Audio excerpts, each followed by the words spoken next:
Samajwadi party और उसके गठबंधन को मिली करारी शिकस्त के बाद आपस में झगड़े शुरू हो गए हैं।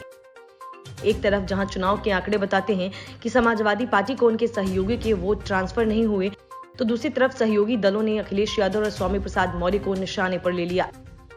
सहयोगी दलों का मानना है कि स्वामी प्रसाद मौर्य के समाजवादी पार्टी में आते ही यह मसान लिया गया। मौर्य के पास जीत की पुड़िया है और अब वोट तो आसानी से मिल ही जाएंगे।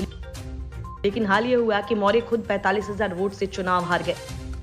सपा गठबंधन में शामिल महान दल के केशव देव मौर्य ने स्वामी प्रसाद पर निशाना साधा है। केशव देव मौर्य ने कहा कि स्वामी प्रसाद के सपा में आने के बाद यह समझ विकसित हुई कि अब वोट आसानी से मिल जाएंगे। महान दल के कैडर इस चुनाव में कम इस्तेमाल हुआ। उन्होंने कहा कि लोगों को समझना चाहिए कि वोट पार्टी के पास होता है, न कि नेता के पास। नेता तो कभी इस पार्टी में तो कभी उस पार्टी में आते जाते रहता है।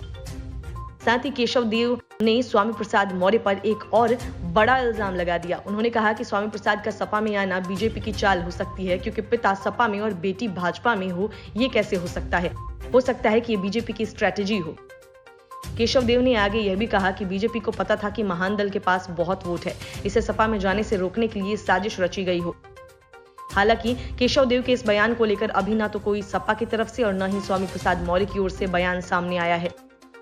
स्वामी प्रसाद मौर्य पहले बसपा में थे। 2017 के चुनाव से पहले बीजेपी में आ गए और जीत के बाद मंत्री भी बन गए।